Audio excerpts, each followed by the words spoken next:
Hello. तो आज हमारा प्रॉब्लम है नीनीज गेम। इसका प्रॉब्लम का ब्रेकडाउन है कि सपोज़ हमें कोई एरे गिवन है ऑफ साइज़ क्यू, जिसमें जो है प्लेयर्स हैं फ्रॉम 1 to Q। ये एक्चुअली दिखा रहा है कि हमें एक्चुअली हर एक आइट्रेशन में number of player n given है, और हर एक के लिए हमें वो सीक्वेंस गिवन है जिसके अकॉर्डिंग हमें जो है प्लेयर्स को रिमूव करना है, किक ऑफ करना है। तो पहले और हमें जो है आंसर देना हर एक आइट्रेशन के लिए अलग अलग। हमारे आंसर जो है क्यू साइज़ का होना चाहिए, जिसमें पहले n1 के लिए हम इस सीक्वेंस के अकॉर्डिंग हर एक प्लेयर को किक ऑफ करेंगे। जो भी बाकी प्लेयर रिमेनिंग होंगे वो हमारे विनर होंगे, तो वो हमें विनर शो करना है। तो सपोज़ कि इसी में से कोई एक आइट्रेशन लिया n, जिसका साइज़ है 5। n की वैल्यू यहाँ पे जो है 5 है, और a जो है 2 साइज़ का है, जहाँ पे k की वैल्यू 2 है, और हमें a की वैल्यू एक वैल्यू 3 और एक वैल्यू 5 गिवन है। तो हमारे पास सपोज सीक्वेंस है 1 2 3 4 5, और ये सारा इंडेक्स 1 के बेसिस पे है, तो उसके इंडेक्सेस भी 1 2 3 4 5 है। तो पहले स्टेप में हम क्या करेंगे, हम इंडेक्स 3 और इंडेक्स 5 वाले को किक ऑफ कर देंगे। तो हमने क्या 3 और 5 को किक ऑफ कर दिया। तो अब बचा 1 2 और 4। तो 1 2 और 4 जिसके इंडेक्स हो गई 1 2 और 3। तो क्योंकि 5 तो है नहीं, तो 5 को हम किक ऑफ नहीं कर सकते, लेकिन 3 इंडेक्स अभी भी है हमारे पास जिस पे 4 वैल्यू है, तो हम उसको किक ऑफ कर देंगे। उसको किक ऑफ करने के बाद हमारे पास बचा 1 और 2। अब हम इसमें से और किक ऑफ नहीं कर सकते, क्योंकि इसका मिनिमम इंडेक्स 3 है और यहाँ पे 3 तक कोई वैल्यू नहीं है, तो हम कोई किक ऑफ नहीं कर सकते। ये दो हमेशा ही रहेंगे, तो ये हमारे विनर हो गए। तो टोटल नंबर ऑफ़ विनर्स 2 है।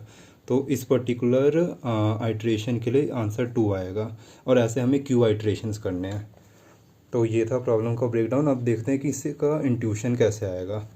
तो जैसे कि इसमें देखते हैं हमारे पास अगेन वैसा ही एग्जांपल लेते हैं। अब इस बार ए को बस एक ही साइज दिया जिस पे वैल्यू है 3, तो हम 3 इंडेक्स पे जो भी एलिमेंट होगा उसे किक ऑफ करेंगे।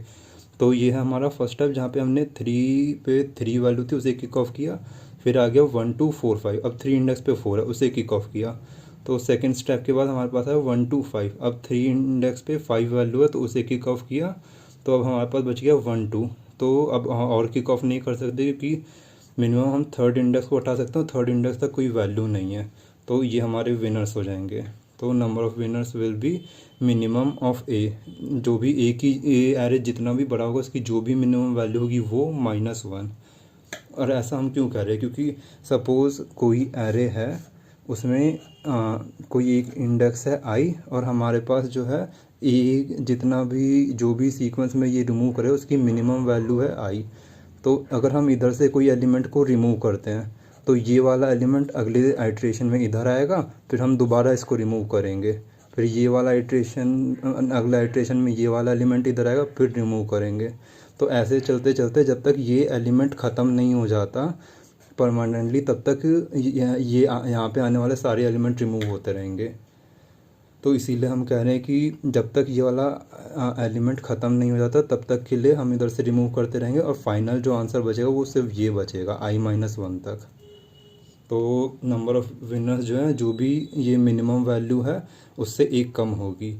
पर यहाँ पे एक एक्सेप्शन भी है। एक्सेप्शन नहीं, बस ये जनरल चीज़ है कि सपोज़ हमारे पास नंबर ऑफ़ प्लेयर इससे कम है। सपोज़ यहाँ पे 3 है और हमने इनिशियली लिया ही एक प्लेयर है बस, तो हम जो है हमारा आंसर जो है ये होगा टोटल नंबर ऑफ़ प्लेयर्स उस टाइम पे 1, ना कि 3 - 1। तो यही चीज़ यहाँ एक्सेप्शन पे भी लिखी है कि अगर नंबर ऑफ़ प्लेयर जो है less than minimum of a-1 होगा तो फिर सारे प्लेयर विन करेंगे, because we can not remove any single player.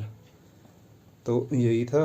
और इसका बेसिक फॉर्मूला जो ब्रेकडाउन होकर बनता है वो यही है कि number of player wins equal to minimum of all the array, जो भी एरे ए के अंदर जो भी सीक्वेंस है उसमें से मिनिमम वैल्यू -1 या फिर n, जो कि टोटल नंबर ऑफ़ प्लेयर्स है। अगर वो ए की किसी भी वैल्यू मिनिमम वैल्यू -1 से कम है तो n वैल्यू जो है आंसर होगा हमारा। थैंक्स।